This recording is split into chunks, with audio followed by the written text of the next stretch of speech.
안녕하세요. 마지스 예술청년센터의 이훈관 사도요한 신부입니다. 오늘은 마지스 구독자들과 함께 책을 한 권 읽을 예정인데요. 마지스 첫 번째 오디오 기획 콘텐츠 책 읽는 제자들 첫 번째 책은 브라이언 그로간 신부님이 편역한 홀로 걸어서입니다.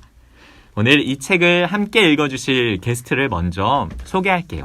자, 어서 오세요, 수사님. 네, 안녕하세요. 이인재 바오로 수사입니다. 네, 좀 자기소개 부탁드릴게요. 네, 방금 이름 말씀드렸던 것처럼 이인재 바오로 수사이고요. 네. 지금 실업과정 공부하고 있고 지금 이 촬영하고 있는 후로 2주 뒤에 필리핀으로 떠날 예정입니다. 필리핀에서 마지막 한 해 동안 신학 공부를 거기서 할 예정이에요. 예수의 수사님이신 거죠? 네, 그럴 겁니다.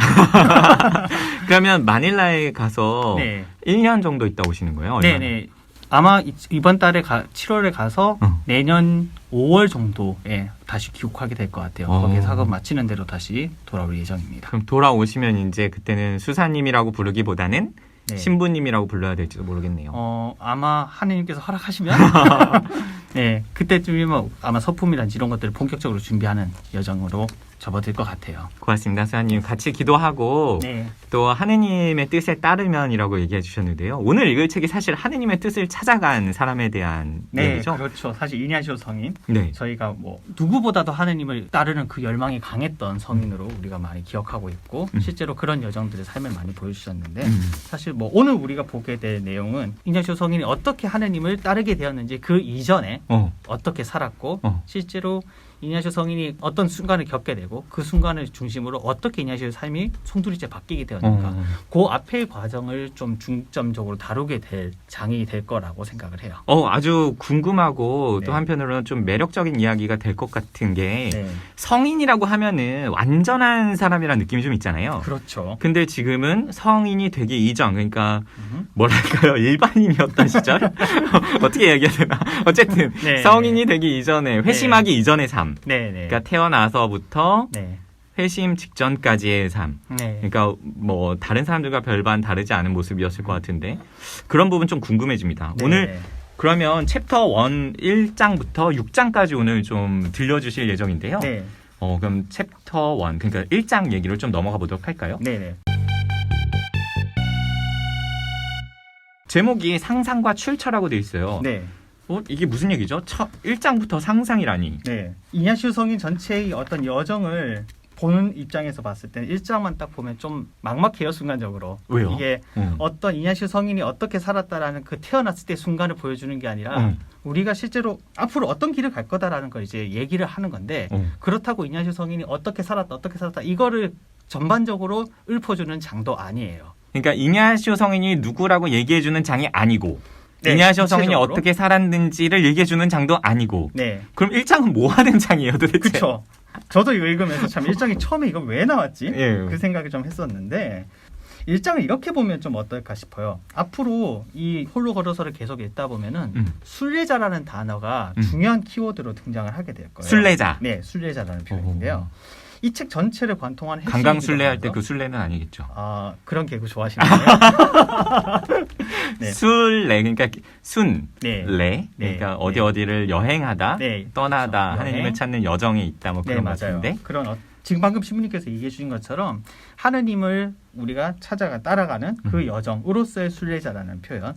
이건 사실 이냐시오 성인을 표현할 때 가장 많이 쓰는 표현이기도 한데 이 순례자로서의 우리가 그 여정을 초대하는 장으로서 일장이 가지고 있는 고유한 역할이 있어요. 굉장히 재밌네요. 네. 우리를 초대한다는 거네요. 그러니까 독자들을. 네네. 그래서 오호. 1장에서 우리 얘기하고 있는 바가 이냐시오 성인이 그때 어떻게 살았고라는 거를 지금 우리의 시선에서 혹은 이냐시오 성인이 만약에 지금 여기에 왔다면 그 성인이 이 자취를 따라가 본다면 어떨까라고 한번 초대를 해보는 거죠. 그건 독자들에게도 마찬가지겠죠. 그 이냐시오 성인이 지금 우리의 입장에서 당신의 과거를 돌아보는 그런 느낌이 좀 들어요. 네. 그러면 1장에서 특별히 수사님께 인상적이었던 구절이 어떤 게 있을까요?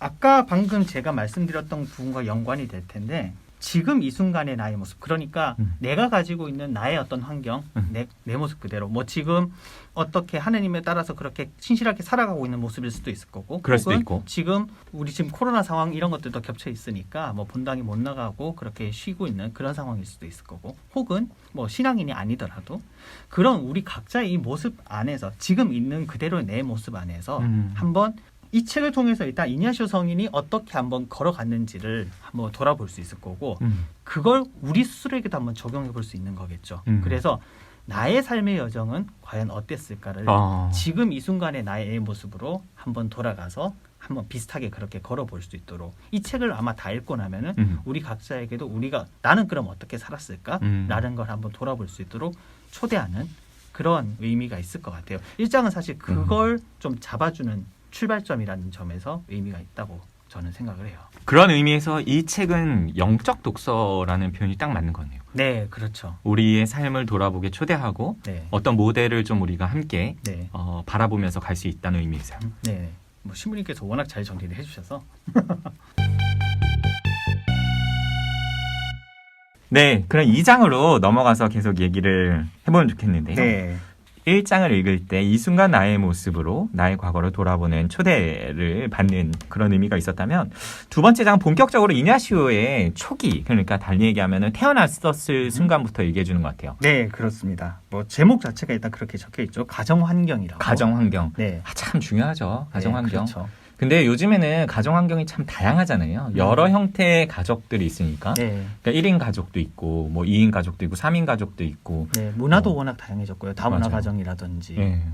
다문화 가정도 있고, 네, 말 뭐 그대로 또. 편모 이런 맞아요. 경우들도 있고. 네. 우리가 생각할 수 없는 아주 다양한 형태의 지금 가정들이 생겼으니까 이냐시오 성인도 마찬가지일 것 같아요. 그럼 이냐시오 성인의 이 당시의 가정 환경은 우리가 생각했던 그 중세 시대의 어떤 일반적인 이미지랑 비슷했을까? 혹은 달랐다면 어떤 점이 이냐시오에게 영향을 줄 수 있었을까? 아마 이런 부분에서 2장에서는 우리가 여행을 할 수 있는 장이 아닌가 그렇게 생각해 봅니다. 수사님이 느끼실 때 이냐시오의, 그러니까 이냐시오가 사실 이름이 이냐시오가 아니라고 네, 들었어요. 원래 이름은 이니고. 이니고. 네. 그리고 회심 이후에 이냐시오가 그 여정을 걸어가면서 나중에 이름을 이니고에서 이냐시오로 그렇게 이름을 바꾸게 되었는데요. 그러면은 이냐시오가 원래 잠깐만요. 네. 이니고가 네. 이냐시오의 줄임말 아니에요? 아, 줄임말은 아닌 거로 알고 있어요. 아니에요. 네. 완전 다른 이름이구나. 네. 너무 비슷한 느낌이요. 네, 근데 사실 이니고가 비슷하죠. 너무 더 귀여운 것 같아요. 네. 전 이니고 더 좋아요. 저는 스페인어라서 둘 다 어떤 건지 어떻게 좋은지 잘 모르겠어요. 좋습니다. 네. 그 이냐시오의 가정은 그럼 뭐 그거부터 물어볼까요? 네, 몇 가지. 부모님과 형제 자매 뭐 이런 것들부터 시작하면 좋을 것 같은데 네. 책에 내용이 좀 나오는 것 같아요. 네, 몇 가지 좀 나오는데요. 네. 그냥 간단하게 몇 가지만 좀 살펴보면 이냐시오가 살고 있던 그 지역이 로욜라. 지금부터 잠깐만요, 수사님. 이니고로 얘기할까요? 아, 이니고래. 왜냐면은 이냐시오는 아직 이냐시오가 아니에요. 그렇죠. 그러네요. 이냐시오가 되기 이전의 삶이니까 네. 이니고. 그러면은 아마 오늘 이 영상이 끝날 때까지는 이니고로. 이니고가 되겠네요. 좋습니다. 네, 좋습니다. 그래서 이니고가 살고 있던 그 당시 지역 로욜라, 그 로욜라에 있는 그 성에 이니고가 살고 있었는데, 네, 로욜라. 네, 스페인에서 북부, 네, 특히 네, 프랑스와 접경 지역 그쪽에 가깝다고. 네, 제가 맞습니다. 사실 제가 한번 가봤어요. 가보셨어요? 네, 아, 2011년에. 네. 그 예수에 그럼 입회하신 후에 가셨겠네요. 아, 세계 청년 대회가 2011년에 어. 있었는데 마드리드 대회였어요. 아, 스페인에서요? 예, 이거 TMI인데 네. 제가 로욜라에 가는 기회를 얻어서 그때 네. 로욜라에서 좀 한 일주일 정도 있었어요. 아, 그래서 이냐시오 성이 이니고가 살던 그 집을 직접 한번 네. 가봤어요. 네. 저는 아직까지는 스페인 이쪽 지역은 한 번도 가본 적이 없어서 저희 같이 입했던 수사님 중에 한 분이 그 당시 스페인에 그 전에 갔다 오셨던 분이 있어서 이제 여기에 대한 어떤 배경 설명 같은 것들을 마찬가지 TMI로 하셨는데 네. 그걸 들으면서 참 그게 참 많이 부럽더라고요. 그쵸. 왜냐하면 이런 이야기를 들을 때 이때 이런 모습이었겠구나, 이런 곳이었겠구나라는 맞아요. 상상할 수 바로 있습니다. 그거예요. 우리 조금 사진 자료 같은 거 제가 넣어드릴 수 있으면 넣어드릴게요. 네네. 네, 좋습니다. 그러면 그 스페인 북부 네. 지역, 프랑스와 접경 지역인 바스크 출신이라는 것까지 네. 알았고, 네. 형제 자매는 몇이었을까요? 중세 시대니까 많았겠죠. 무려 7명? 8명? 13명. 13명? 네. 이야. 13명, 그 중에 형이 8, 누나가 넷. 그래서 13남매의 막내였다고 해요. 13남매의 막내. 네. 야, 대단한 대가족이네요. 네, 엄청나죠. 네. 사실 뭐 중세 시대에 딱 적었던 건 아니지만 그래도 13이면 참 많구나라는 생각은 분명히 드는 것 같아요. 13남매의 막내면 네. 어머니가 굉장히 나이가 많으셨을 때 아이를 낳았을 것 같다는 느낌도 들어요. 그러셨겠죠. 그래서 이냐시오 성인이 아주 어릴 때 어머니께서 돌아가셨고 아, 그렇구나. 네. 그러다 보니까 이냐시오 성인이 어머니께 받을 수 있는 사랑 혹은 어머니의 어떤 추억 이런 거를 일찍부터 어머니를 여의었으니까 경험할 기회가 별로 많지 않았겠죠. 그 부분을 한번 읽어보고 가도록 네. 할까요? 이냐시오는 자기를 애지중지 사랑해주고 이야기해주며 어린 시절의 생활을 잘 극복해 나가도록 도와주고 가사에 권한을 쥐고 있던 사람들과 달리 자기를 더 참아주고 받아줄 할머니와 할아버지가 없었다. 아버지는 1507년 그이가 16살 될 무렵 세상을 떠났는데 그 후 즉시 이냐시오는 영주의 저택을 떠났다. 어머니에 대해서는 이름이 도나 마리나라는 것 외에는 확실히 알려져 있는 것이 없고 출생일자와 사망일자도 모른다.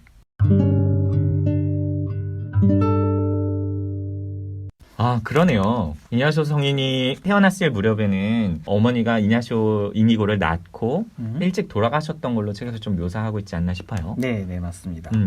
그리고 이제 뭐 그 외의 환경으로서 아까 방금 얘기했던 그 어머니에 대한 이야기 그리고 막내였었으니까 이미 많은 형들이 성장해 있었을 거고 어쩔 수 없이 독립심이 강한 아이로서 그렇게 자랄 수밖에 없었던 환경이 있었을 거예요. 그리고 이냐시오 성인의 그 가문을 돌아보면 가문도 꽤 호전적인 가문이었던 것 같아요. 그래서 그 조상들의 스토리를 보면은 그 안에서 뭐 서로 어떤 치고받고 싸웠던 그런 히스토리들도 있고 조금 그렇게 우리가 생각하는 온전한 성인의 모습은 아니었다. 네, 그런 형태는 아니었던 것 같아요. 그러니까 이니고가 독립심이 강한 아이라는 것은 아마도 큰형과 나이 차이는 엄청 많이 났을 거고. 네, 그렇죠. 그러니까 막내니까 또 뭐 돌봐주는 누나들은 좀 있었겠지만 형들은 좀 관심을 좀 뜸했을 거고. 네, 이미 나이 차이가 많으니까 그러지 않았을까요? 그렇죠. 그리고 네, 지방의 그렇죠. 귀족 출신이었는데 지방의 귀족이라는 건 그 당시에 전투를 많이 해서 이제 네. 자기를 받은 사람이니까 네, 호전성이 강한 그 집안의 어떤 기사 정신 이런 것들이 좀 물려받았을 거고. 네, 맞아요. 아, 그런 것들이 좀 상상이 되는 면이 있네요. 아무래도 기사 집안 이런 것들이 분명히 영향을 줬을 거고 실제로 이건 이후에 우리가 보게 될 3장 이후에 이냐시오가 어떤 여정을 걸었는지에도 직접적인 영향을 끼친다는 걸 앞으로 또 보게 될 것 같아요. 그렇습니다. 그러면 3장으로 넘어가 보도록 하죠. 네. 네, 수사님, 이제 3장으로 넘어와서 읽었는데 성모님에 대한 신심에 대한 이야기가 네. 시작되는 것 같아요. 네, 맞아요. 그러니까 이냐시오 성인이 이니고죠. 이니고 나중에 이냐시오 성인이 됐을 때 예수의 안에서 이냐시오 성인이 보여줬던 모습에는 성모 신심에 대한 부분이 사실 되게 많이 강하게 나타나요. 근데 그 성모 신심에 대한 그 출발점이 어린 시절부터 이게 이미 형성되기 시작했다라는 걸 우리가 3장을 통해서 좀 확인할 수가 있어요. 그래서 어릴 때부터 성모 마리아께 대한 어떤 깊은 신심을 기르고 있었고 실제로 그 가정 교육을 통해서 그런 어떤 신심, 이 신심은 이니고 시절에 회심의 순간 이전까지 방탕한 삶을 살았던 그 여정 안에서도 이 부분을 잃지는 않았던 걸로 보여요. 그래서 이후의 삶에도 계속해서 어떻게 영향을 끼쳤는지 그걸 보여주는 사실 중요한 지점이라고 우리가 볼 수 있을 것 같아요. 이냐시오 성인에게 성모 신심이 특별히 중요했던 이유가 뭐라고 생각하세요?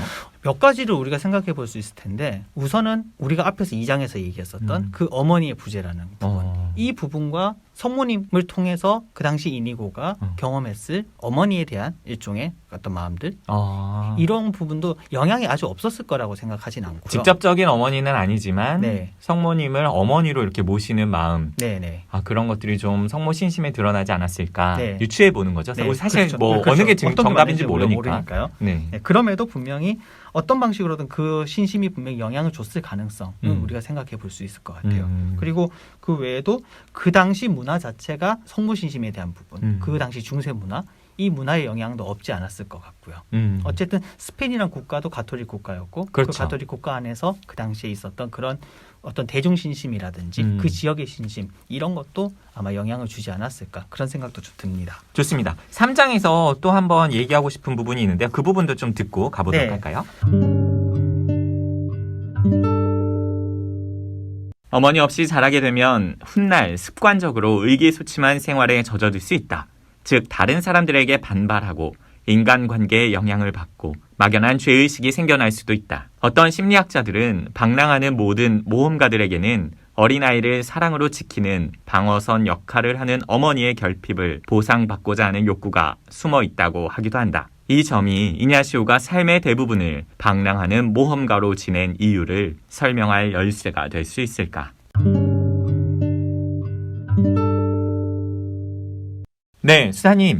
네. 이냐시오가 태생적으로 또는 문화 환경적으로 모험을 좋아했을 것 같고 또 성취 욕구가 굉장히 강한 사람이었던 걸로 어린 시절에 묘사가 되는데요. 그렇죠. 방금 읽은 구절이 그런 내용인 것 같아요. 네, 맞습니다. 그래서 아까 우리가 조금 전에 봤었던 내용, 성모신심에 대한 그런 이니고가 가지고 그 당시 어릴 때 형성됐던 그 신심을 얘기했다면 사실 이 부분은 앞에 얘기했던 부분과는 조금 상반되는 느낌도 좀 있겠죠. 어떤 세속적인 성취에 대한 어떤 갈증일 수도 있을 거고 네. 혹은 내가 어떤 기사로서 성공하겠다는 그런 어떤 성공에 대한 욕망일 수도 있겠죠. 음. 그 부분이 분명히 이니고에게 함께 있었다는 그 어떤 기질적인 성향일 수도 있을 거고 혹은 그 당시 그 가문 혹은 그 집안의 분위기라든지 그 영향도 없지 않았겠죠. 그리고 13남매의 막내로서 내가 어쨌든 홀로 살아남아야 된다라는 그 영향도 분명히 있었을 거고 여러 가지 복합적인 요소들이 그 당시 이니고에게 영향을 주지 않았을까? 네, 그런 생각을 해봐요. 수사님과 이 홀로그로스를 읽으니까 이니고라는 인물의 캐릭터가 네. 좀 이렇게 생생하게 와닿는 것 같아요. 이 가정 환경도 조금 눈에 들어오고 네. 이분이 갖고 있던 그 문화, 맥락, 그 전쟁이 많이 발발했던 지역에서 특별히 기사의 집안에 안에서 자라면서 성취욕과 모험심이 이렇게 네. 발달했다는 것도 좀 많이 눈에 와닿고 네. 한편으로는 스페인 가톨릭 문화 안에서 이 성모신심은 자연스럽게 몸에 배었다는 것. 그렇죠. 어머니의 부재가 이 이니고에게 네. 어떤 의미에서는 성모님을 통한 대리 만족 혹은 대리 엄마의 느낌 그런 네. 것들을 좀 주게 하지 않았을까라는 유추까지. 네. 고맙습니다. 네. 수사님. 3장에서 특별히 와닿는 구절 굉장히 재밌는 표현이 하나 있었던 것 같아요. 네. 지금 이 두 가지를 함께 표현한 구절이 하나 있었는데요. 네. 이런 표현이 있습니다. 제가 한번 읽어볼게요. 믿음은 물론 죄도 이냐시오에게 대물림된 유산의 일부였다. 믿음과 죄. 네. 이거 서로 완전 상반되는 얘기 같은데 네, 그렇죠. 둘 다 같이 물려받았다는 거네요. 네. 그러니까 이냐시오라는 그 성인을 우리가 이해하기 위해서는 어떤 한 사람의 어떤 좋은 점 혹은 한 사람의 어떤 빛나는 이런 점만이 아니라 그 사람이 가지고 있는 인물 전체를 우리는 보고 이해할 필요가 있다라는 사실 그걸 얘기해 주는 것 같아요. 그리고 이건 단순히 그 사람을 이해하기 위한 것뿐만은 아닌 것 같다는 생각이 드는데 신부님께서 처음에 얘기해 주실 때 이 책이 영적 독서로서 네. 의미가 있다는 얘기를 분명히 해주셨잖아요. 제가 그런 얘기를 했나요? 네, 그랬을 겁니다. 방금 전에 한 것들 잊어버리고. 네네. 맞아요. 영적 독서라는 네. 의미 그런 맥락에서. 네. 그렇다면은 그 영적 독서라면 이런 이니고의 모습, 좋은 점 그리고 이니고 가지고 있었던 어떤 어두운 점, 밝은 부분, 어두운 부분 이 양쪽 모두를 가지고 있는 이 이니고라는 한 인물을 하느님께서는 어떤 한쪽 면만 보고 끌고 가시지 않으셨을 거라는 거죠. 그러니까, 사실은 사람에게는 다 빛과 어둠이 있고 네. 죄와 또 믿음의 영역이 같이 공존한다는 것 우리 성인의 그 어린 시절을 통해서도 좀 느낄 수 있는 네. 그런 그런 의미에서 영적 독서가 되겠네요. 그렇죠. 만약에 완벽하게 태어났고 이 사람 뭐 한치 흠도 없고 뭐 이랬다면 그러면 우리가 그냥 연예인이겠죠. 이냐시오 연예인. 네네네. 근데 그렇지 않았다. 네, 그렇지 않았다는 이 거죠. 삶의 출발부터 모험과 네. 독립심이 강하고 네. 어머니를 일찍 여인 아주 외로운 소년 네, 맞아요. 그런 느낌이 있네요. 이냐시오라는 그 사람을 그러니까 이니고 때 어떻게 우리가 끌어왔는지를 본다면은 우리가 일장에서 얘기했던 그 질문으로 다시 돌아갈 수 있을 것 같아요. 그렇겠어요. 그러니까 나라는 사람, 나도 마찬가지로 어떤 밝은 모습이 있을 거고 내가 가지고 있는 어두운 모습이 있을 텐데 그 양쪽의 모습을 함께 가지고 있는 나라는 사람을 지금 어떻게 하느님께서 초대하고 계시는지 여기까지 우리는 아마 우리가 이걸 쭉 한번 다 읽어본다면은 이 질문으로 우리가 다시 돌아가서 한번 우리의 여정을 돌아볼 수 있도록 그렇게 초대받을 수 있지 않을까 그런 생각도 해봅니다. 좋습니다. 그러면 이제 청소년기로 좀 넘어가 볼까요? 네. 4장으로 넘어가 보도록 하겠습니다. 네, 수사님. 네. 이제 1506년, 그러니까 이냐시오가 1491년에 태어났다 보니까 16살 무렵으로 네. 넘어가 볼까요? 사실 정말 이제 정말 청소년기죠. 청소년기죠. 네. 우리로 얘기하면 중2병 정도. 그러네요. 네, 제가 그 그때쯤- 생각을 못 해봤는데. 아, 그래서. 그 무렵입니다. 네네. 자, 그렇습니다. 무슨 일이 일어났습니까? 3장 마지막 부분에 보면 네. 이니고가 어디로 이제 이동하게 되는가에 대한 스토리가 나오는데요. 아, 그러면 지금 바스크 로욜라라는 동네 자신의 네. 고향에서 어딘가로 이동했다는 거군요. 그렇죠.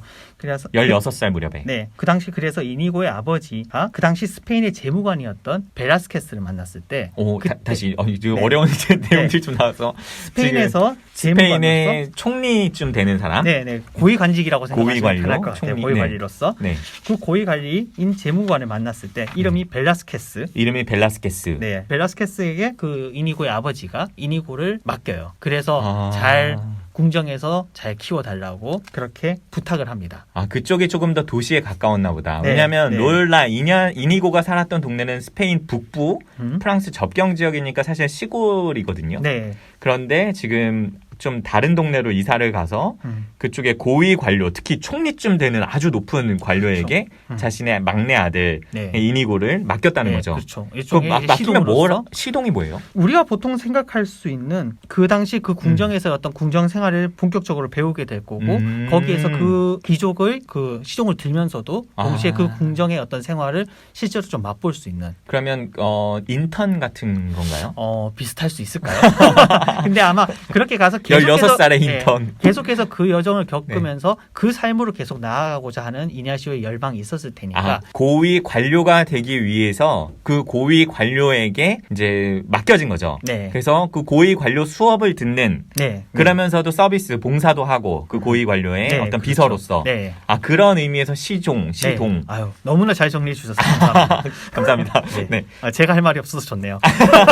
지금 그러면 지금 네. 고위 관료인 벨라스케스 총리쯤 되는 사람에게 이제 비서로서 갔다는 거죠. 네. 16살 무렵에. 네. 그래서 이제 거기에서 여러 가지들을 이제 배우게 되는 거죠. 그래서 실제로 기사도라는 부분도 거기에서 다시 한번 본격적으로 배우게 될 거고. 아, 이니고가 기사로 좀 알려져 있죠. 이냐시오 성인은 나중에 기사였다라는. 그렇죠. 실제로 이니고가 나중에 전쟁에서 부상을 당할 때도 기사로서 그렇게 나갔다가 부상을 입는 과정이 있었으니까요. 오. 이 이니고 집안도 원래 기사 집안이었었고 그러다 보니까 기사로 그렇게 성공하고 싶다라는 그런 열망이 분명히 강하게 있었고요.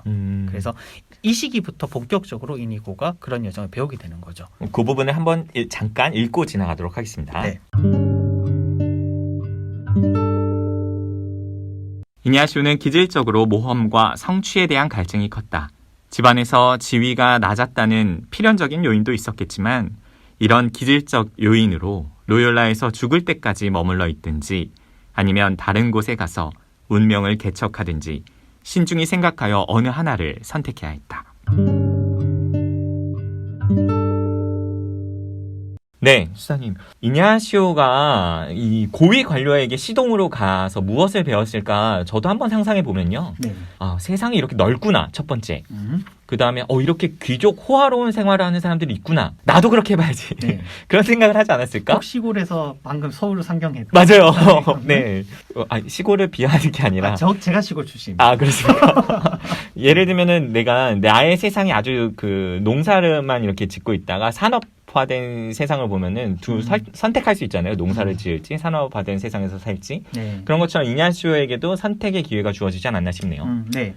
아까 우리가 3장을 다룰 때 이니고가 양쪽 모습을 다 가지고 있었다는 걸 보여줬었잖아요. 그래요. 성모신심이 아주 강한 사람이었으면서 동시에 어떤 세상에 대한 어떤 열망을 함께 네, 성취욕과 더불어. 성취욕이 있었다는 네. 거. 여기서 그러면 이니고는 과연 어떤 선택을 했었을까? 음. 이제 그 4장은 그 과정을 보여주는 거죠. 16살 무렵에. 네. 도시의 어떤 화려한 문화를 실제로 접하고 그걸 배우고 이니고는 무엇을 택했는가? 여기에서 이니고는 조금씩 로욜라를 잊어버리기 시작했다라고 이 책에서는 표현하고 있어요. 자신의 고향이었던 네, 로욜라를 스페인 북쪽의 시골 마을인 그렇죠. 로욜라를 잊어버리기 시작했다. 그 의미는 그렇죠. 새로운 세상, 지금 있는 지금 아마 아레발로라는 지역에 있는 것 같은데 네, 맞습니다. 그곳에 맛을 들였다고 할까요? 그렇죠. 오. 그래서 철저하게 여기에 젖어드는 생활로 빠져들었다라고 생각하면 좋을 것 같아요. 이거 왠지 그 루카복음 15장을 좀 떠올리게 하는 부분이 있어요. 네, 맞아요. 거기 작은 아들 모습이랑 좀 비슷한 네. 면이 있죠. 아주 그냥 물론 엄청나게 많은 유산을 받아가지는 않았지만 예. 네, 그럼에도 그 화려한 생활을 맛봤고 그 화려한 생활에 조금씩 젖어들기 시작했고 그리고 그랬을 만하다. 네. 16살에 새로운 문명, 예를 들면은 뭐 도시로 와갖고 맞아요. 뭐 PC방도 있고 노래방도 있고 네. 또 막 이런 거 딱 처음 접하면은 너무 재밌잖아요. 네네네. 야, 이냐시오가 그때 어떻게 네. 실제로 어땠습니까? 그러면 책에서 뭐라고 합니까? 책에 있는 부분을 잠깐만 제가 한번 읽어보면요. 네. 모든 방탕아들과 마찬가지로 먼 지역으로 떠나 술로 세월을 보내고 과거를 낡은 옷처럼 벗어 던졌다. 아주 강한 표현이 되어 있네요. 그러네요. 그리고 어느새 아래갈로의 상류 계급 사람들과 접촉하는 데 익숙해져 있는 오만하기 짝이 없는 타 지역 젊은이가 되어 있었다. 네, 저자는 이 부분에 대해서 아주 강하게 이렇게 부정적인 단어를 쓰면서까지 표현을 하고 있는데요. 이 저자가 예수의 회원으로 알고 있는데 네. 자신의 창립자의 네, 그 아주 과거 신랄하죠. 과거를 묘사하는데 그냥 주저함이 없네요. 네네네. 네, 대단하십니다. 네. 그러고 또 하나의 아주 큰 사건도 하나 있었다고 보여요. 네. 비행 사건 하나에 연루됐던 이야기도 하나가 나옵니다. 제가 알고 있기로는 이 당시까지는 라이트 형제가 없었기 때문에 비행기는 없었을 거고. 그럼 네. 이 비행은 그 이런 비행이 계획 아닌 제가 좋아하지 않는 계획입니다. 다른 비행일 텐데. 네. 네, 이야기해 주시죠. 네, 여기에서는 그 비행 사건이 명확하게 어떤 사건이다라고 세세하게 설명하고 있지는 않지만 이 책에서는 500년 전 이야기니까요. 네, 기록이 네, 뭐 네. 많지 않겠죠. 그래서 야간에 일어난 어떤 비행 사건에 연루됐다. 하지만 그 사건이 재판 기록에 따르면 사전에 모의됐던 엄청난 범죄라고는 분명히 표시를 하고 있어요. 잠깐만요. 우리는 지금 성인으로 알고 있는 이냐시오가 네, 회심하기 이전에 네, 그것도 16살 무렵에 네. 재판의 기록이 남아있을 정도, 500년이 지난 지금까지 네. 기록이 남아있을 정도로 엄청난 범죄를 저질렀던 뭔가 범죄에 저질렀다. 야간에 네, 적어도 연루됐다라고 연루되었다. 얘기할 수 있는. 그러니까 뭐 진범이다 뭐 이런 게 아니라 그 그렇죠. 범죄에 연루된 정황이 있다라는 기록이 있다는 거죠. 그렇죠. 야, 이거 새롭다. 네, 보통 와, 그는 그럼 아닌 이러면은 거죠. 대개는 성인 품에 오르기 어렵지 않나요? 그러니까요.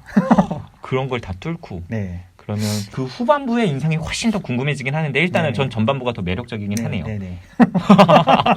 네, 그러면 수사님이 또 특별하게 한 구절을 네. 이렇게 적어서 저에게 주셨는데 네. 4장, 그러니까 4장을 마지막에 요약하는 이 수녀님이 네. 한 이야기, 그러니까 이냐시오의 고모인 네. 수녀님이 하신 이야기를 적어주셨어요. 네, 한번 맞아요. 읽어주실래요? 네.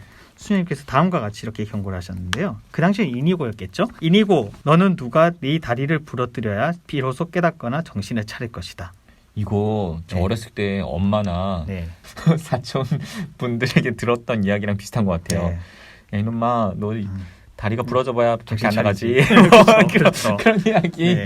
들어본 것 같은데 네. 비슷한 맥락인 것 같아요. 근데 안타깝게도 이니고는 여기서 넘어져서 다리가 부러지거나 이런 단계 차원을 넘었었으니까요. 아, 그래요? 우리 흥미진진한데. 보게 되겠죠. 그럼 과연 어쨌거나. 어떻게 다리가 부러졌는지. 네, 네. 아마 이제 그 뒤에서 우리가 보게 되겠죠. 하지만 좋습니다. 어쨌거나 네. 분명히 지금 이니고가 살아가고 있는 그 여정이 바람직한 방향은 분명히 아니었다는 아니었다. 거. 우리가 지금 이 사회의 어떤 시선으로 봤었을 때도 음. 이건 분명히 하느님께서 초대하시는 방향과는 반대의 방향이 분명히 있었을 거라고 우리가 어느 정도 생각할 수 있겠죠. 아주 어린 시절에. 네, 뭐 철없는 치기라고 볼 수도 있겠지만 분명한 건 어쨌든 이니고는 그 삶을 계속 추구했던 고 그리고 그 방향을 향해서 거침없이 나아가고 있었던 시절이었다는 건 분명해 보여요. 네, 수사님. 네, 5장에서는 이냐시오의 성공 이야기가 아닌 것 같아요. 네, 성공 이야기가 아니에요. 네. 아까 우리가 4장에서 이냐시오가 벨라스케스의 시동으로 들어가서 어떻게 그 화려한 삶으로 점차 젖어 들어갔는지를 우리가 살펴봤잖아요. 근데 5장에서는 이때 그러니까 이냐시오가 어떻게 보면은 나를 앞으로 제대로 후원해 줄 거라고 후견인으로서 그렇게 힘을 실어 줄 거라고 생각했던 벨라스케스의 몰락으로 시작됩니다. 아이고. 네. 그러니까 16살 때 그 시동으로 갔던 인턴으로 갔던 네. 그 총리 대신 네. 좀 되는 사람이 몰락한다는 거구나. 네. 그 동아줄을 잡았는데 그 동아줄이 썩은 제대로 된 동아줄이야. 그렇죠. 제대로 된 동아줄이 아니었던 거죠. 도대체 무슨 일이 일어났어요? 당시 이제 스페인의 왕이었던 찰스 1세가 네. 1516년에였었는데 네. 그때 그 죽은 선임자의 아내였던 제르마인의 여왕, 이름들도 어렵죠. 이 스페인 이름이라서 참 어려운데 예, 그 여왕에게 베라스케스가 소유했던 모든 권리라든지 모든 재원을 전부 다 그 사람에게 선물하면서 하루아침에 알거지가 돼버립니다. 그러니까 벨라스케스가 누리던 권한, 총리 네. 대신으로서의 권한이 네. 왕이 바뀌면서 네. 그 총리 대신의 권한이 그냥 박탈되는 거는 거예요. 네. 관리, 그러니까 자기가 가지고 있었던 어떤 권리라든지 재산이나 이런 것들까지 싹 다 몰수당하게 됐는데 우리나라의 경우에는 대통령이 바뀌었을 때 관료나 무슨 장관이나 이런 사람이 바뀌는 것처럼 네. 그 스페인에서도 똑같은 일이 일어난 거죠. 그렇죠. 하루아침에 그런 일이 근데 생긴 거죠. 우리나라 지금 장관의 비서, 네. 뭐 비서관이었던 사람도 온전히 그 자리를 지키기 어렵겠네요. 왜냐하면 장관이 네. 이제 일자리를 잃은 거니까. 그렇죠. 어쨌든 그 재산은 이냐시오에게도 분명히 그 당시 이니고에게도 영향이 있을 수밖에 없는 당연히 재산이었을 있었겠죠. 거니까, 당연히. 그리고 설상가상으로 그 벨라스케스는 거기에 대한 충격 때문인지 바로 다음 해 세상을 떠납니다. 아이고. 후견인조차도 이제 사라져버린 거예요. 완전히 아이고. 네. 안녕히 가십시오. 네, 네. 아멘. 네. 평화를 빕니다. 레스트 인 피스. 네. 그래서 그렇게 됐죠. 네. 그다음 그럼 이냐시오는 그럼 어떻게 되는 거예요? 로열라로 돌아가나요? 어쩔 수 없이 그러니까 이니고가 이제 어떻게 해야 되나 고민할 수밖에 없었던 시기였을 텐데 다행히도 그 당시 벨라스케스의 아내였던 마리아, 그 마리아가 이니고 앞으로 어떻게 살 수 있을지 그 후견을 할 수 있도록 그렇게 어쨌든 다음 여정을 갈 수 있도록 나름대로는 도와줬던 걸로 기억을 해요. 그래서 도와줬다는 의미는 새로운 후견인을 이제 찾아본 거죠. 그래서 이니고를 돌볼 수 있는 그리고 마찬가지로 그 역할을 할 수 있는 쓸 만한 그런 새로운 이제 후견인을 찾아본 거죠. 그래서 그 후견인은 지금 총리 되신 만한 아주 높은 관료였을까요? 그 정도가 아니었죠. 아니었다는 게 문제구나. 네네. 그래서 그 이니고가 이제 새롭게 가게 된 곳은 나바르라는 지역의 총독이었던 돈 안토니오 밑으로 들어가게 되는데 잠깐만 또 어려운 얘기가 네, 있어요. 어렵죠? 나바르라는 곳도 네. 제가 알고 있기로는 스페인과 프랑스 사이, 네. 그러니까 스페인 북부에 있는 작은 동네고 네, 접견 지역이 작은 동네예요. 거기 네. 글로 갔다는 것은 아주 지방 호족, 네. 지방 귀족의 그 수하로 갔다는 얘긴데. 그렇죠. 지금 그러니까 도시로 갔다가 다시 대도시에서 그렇게 살다가 다시 시골에 가까운 그런 이미지의 도시로 귀환하는 어떻게 보면, 거네요. 그렇죠. 자신의 그렇죠. 로열라도 아니고 로열라에서 멀지 않은 곳이지만 네. 아이고 어떻게 보면 이니고 입장에서 성공을 그렇게 추구했던 이니고 입장에서는 네. 굴욕적인 혹은 자존심상 모양새에 빠지는 그렇죠. 그런 모습일 수밖에 없었던 거죠. 이미 스페인 왕족 생활을 몸소 다 경험했잖아요. 한 10년 동안. 네네. 그랬는데 지금 다시 시골에 있는 호족, 귀족에게 가서 사실 네. 귀족이라 하지만 시골 귀족은 그 중앙이랑은 완전 다르죠. 그렇죠. 거기에서 이제 봉사하라고 하면은 그 젊은 청년이 지금 몇 살이에요? 지금은? 지금 몇 살인가요? 27. 그 정도 됐겠네요. 아이고 한참 잘 나갈 텐데. 네. 네. 안타깝다. 10대 전체 거의 10년 이상을 그렇게 보내면서 그렇게 꿈을 키웠던 그 시기에 어떻게 보면 커다란 한 대 맞은 느낌으로 겪었을 거니까 얼마나 힘들 수 있을까요? 그 이야기도 잠깐 네. 들어볼까요? 보호자 없는 신세. 궁정 신하가 되려던 이냐시오의 야망은 산산조각이 나버렸다. 비록 몸과 마음이 모두 세련된 궁정의식에 배어 있었다 할지라도 자신이 할 수 있는 일은 다른 사람을 섬기는 전문인의 생활밖에는 없었다. 아무리 누더기 옷으로 거지처럼 위장한다 해도 몸에서 배어나는 고상한 품격은 결코 감추지 못할 것이다. 16세기 말경에 시복 동기가 소개되었을 때 어떤 여자들은 품위 있는 태도와 섬세한 손길을 지녔던 그 거지에 대한 기억을 그때까지도 떠올릴 수 있었다. 하지만 지금 이냐시오의 처지로는 돈 안토니오라는 나바르의 총독을 섬기는 일을 새롭게 시작할 수밖에 없을 것이다. 로열라로 돌아가는 것은 너무도 굴욕적인 일이었을 것이다.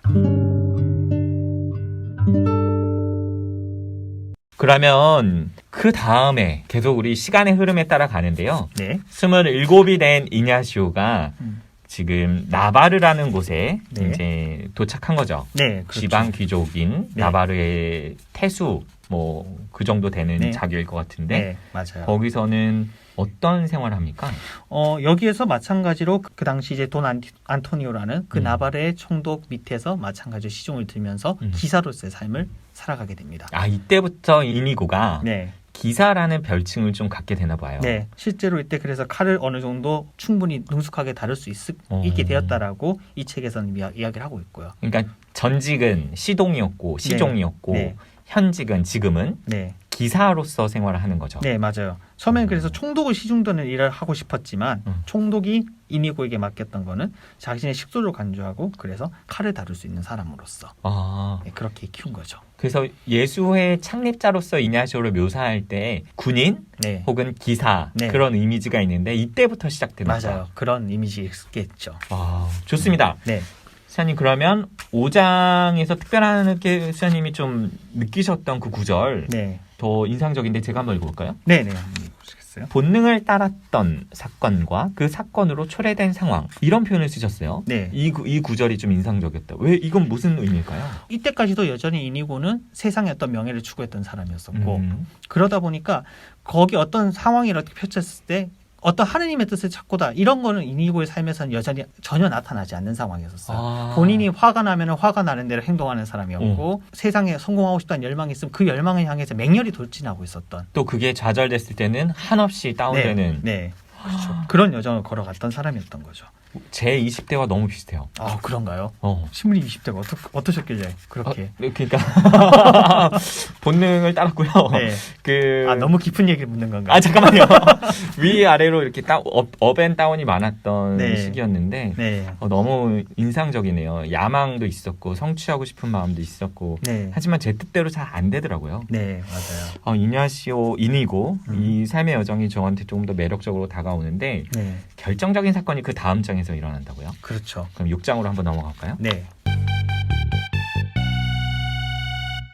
네, 수사님 드디어 오늘 수사님과 홀로 걸어서 읽기 네. 책 읽는 제자들 첫 네. 번째 마지스 기획 컨텐츠 첫째 시간인데요. 첫째 시간이니까 네. 되게 무겁게 다가와요. 그럼 오늘 마지막 장 피날레 어떻게 마무리해 네. 주실지 한번 보시죠. 네. 6장의 제목은 부상 팜플로나에서 네. 1521년 네, 맞습니다. 세 가지가 다 상징적인 것 같아요. 강하죠. 네, 부상, 네. 팜플로나. 팜플로나는 별로 안 강하다. 1521년. 왜냐하면 지금이 2021년이 정확히 500년 전 얘기인 것 같아요. 맞아요. 네. 1521년 어떤 상황이 벌어졌는지 일단 그걸 먼저 우리가 한번 살펴보고 그리고 거기에서 어떤 일이 정말 벌어졌는지 그걸 한번 따라가 보면 좋지 않을까 해요. 좋습니다. 한번 읽어보고 네. 갈까요? 네. 나바르를 위한 전투. 나바르 왕국이 스페인 통치의 관문으로 여겨지자 프랑스와 스페인이 모두 그 왕국을 차지하려고 하였다. 이냐시오의 주인인 나바르의 스페인 총독은 프랑스 군대가 공격할 것을 알고 나바르의 팜플로나에 새로운 요새를 구축하려고 서둘렀다. 팜플로나 포위 공격. 1521년 봄에 팜플로나의 요새와 몇몇 지역의 성에서 스페인 왕에게 도움을 요청했다. 그러나 스페인 왕에게는 자기 자신의 문제가 있었다. 그래서 오히려 팜플로나 군대를 카스티아로 보내는 바람에 팜플로나의 상태가 전보다 더 악화되었다. 5월 중순에 프랑스 군대가 남쪽을 향해 진군했다. 프랑스의 처지에서 볼 때 중요한 문제는 스페인에서 나바르를 해방시키는 일이었다. 반면 스페인의 관점에서는 프랑스가 스페인 영토를 침범하는 잘못을 저지르고 있었다. 1521년 5월 16일 프랑스 군대가 팜플로나에서 1.5km 떨어진 곳에 모습을 드러냈다. 공포에 휩싸인 총독은 증원군을 얻고 자기 목숨을 구하기 위해서 몸을 피했다. 스페인의 지원군들도 도망쳤다. 그 결과 5월 18일 팜플로나는 외부 도움 없이 어떻게 해볼 수 없는 유령 도시가 되어버릴 위기에 직면했다. 와, 이런 일이 있었네요, 수사님. 네. 지금 팜플로나 그 주변 상황이 되게 긴박한 게 느껴지죠. 느껴져요. 네, 스페인과 프랑스 사이에서 엄청난 지금 전투가 벌어지기 일촉즉발의 상황이 지금 펼쳐져 있고. 왜냐하면 스페인과 프랑스의 지도를 좀 상상해 보면은 둘이 네. 붙어 있어요. 네, 맞아요. 그리고 이 팜플로나라는 지역은 그 루르드에 가까운 프랑스 남부와 스페인의 북부 그 사이를 연결하는 지방이니까 사실은 국경이 명확하지 않은 중세 이후의 시대에서는 서로 막 오가며 전투도 하고 무역도 하고 막 그랬을 것 같아요. 서로의 영향도 서로 계속 많이 받았을 계속 그죠. 거고. 언어도 비슷했을 거고. 맞아요. 그래서 계속해서 그 지역을 차지하려고 그 안에서 수많은 전투가 이루어졌었을 거고. 이때 1521년 이니고가 당시 머무르고 있었던 이 당시에도 이런 전투가 이제 한참 있었던 거죠. 그렇죠. 팜플로나와 나바르 지금 네. 이니고가 머무르고 있는 곳은 사실 거의 같은 지역이라고 보이는데. 네, 맞아요.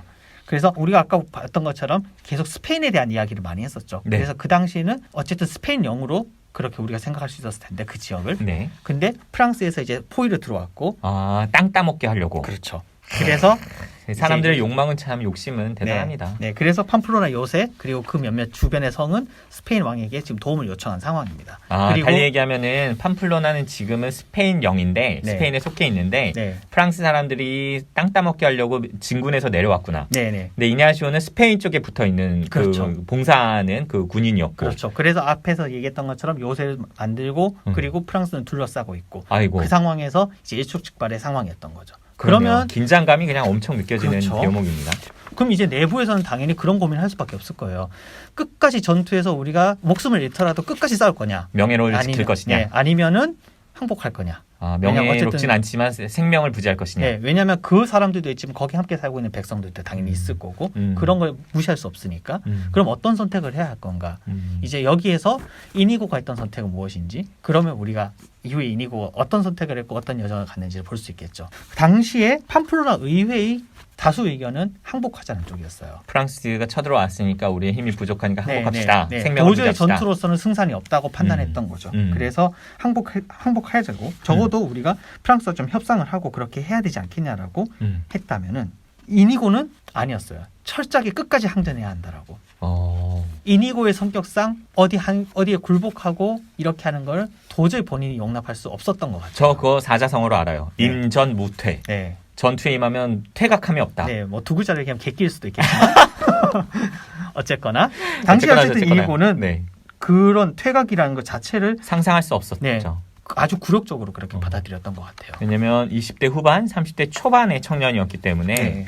또 여기서 지면은 이미 총리 대신의 시동으로서도 실패했고 그렇죠. 전투에서 또 실패한다면 이 젊은이의 미래를 누가 보장해 주겠어요? 맞아요. 안 그래도 한번 그렇게 그 좌절을 겪었던 상황에서. 그러니까요. 네. 그러니까 더 이상의 이니고의 물론- 마음이 돼보면 사실은 임전무퇴, 네. 객기 네. 그럴 수밖에 없는 것 같아요. 게다가도 자기네 국가도 아니고 다른 나라의 맞아요. 국가에 항복한다는 거 본인이 받아들일 수 없었겠죠. 음. 그래서 끝까지 항전하자고 이니고는 강하게 주장합니다. 좋습니다. 그리고 그러면 정말 무슨 일이 일어납니까? 네. 나는 불안한데 마음이 왠지 네. 팜플로나 의회에서 항복하자 그랬다는 것은 네.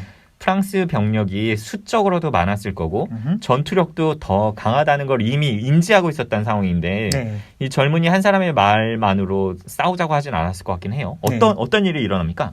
그 전에 한 가지 우리가 볼 부분은 이렇게 되게 강한 어떤 성공에 대한 열망 그리고 명예에 목숨을 걸 대한 정도로 어떤 이랬음에도 불구하고 실제로 우리 사건이 일어나기 전날 이니고는 한 전우에게 자기 어떤 마음 이때까지 저질렀던 잘못에 대해서 털어놓는 모습을 보여줍니다. 그러니까- 일종의 고해성사 같은 네, 건데요. 그렇죠. 그런 느낌이죠. 그러니까- 왜냐하면 죽을지도 모르니까 네네. 자신의 과거를 좀 돌아보는 네. 그리고 그거에 대해서 같은 형제에게라도 용서를 구하자는 네네. 한편으로는 어쨌든 죽음을 앞둔 상황이라는 거 본인도 인지하고 있었던 상황에서 내가 지금까지 저질렀던 잘못들에 대해서는 야 그래도 이거는 털고 가고 싶다는 마음도 있었던 것 같고 어떻게 보면 이니고가 그 당시 지니고 있었던 인간적인 면모가 보이는 장면이기도 한 거죠. 신심에 바탕한 인간적인 면모도 보이고 두 가지가 아마 다 있었을 것 같아요. 네. 그리고 죽음에 대한 어떤 두려움도 분명히 이니고에게 있지 않았을까. 그리고 그렇게 예상했을 것도 같네요. 네, 그 당시 상황을 몰랐던 건 아니니까. 어쨌든 본인도 내가 죽더라도- 이해하고 네, 있었지만 하지만 내가 그래도 죽더라도 명예를 지키는 게 이니고에게 무엇보다 중요했던 것 같아요.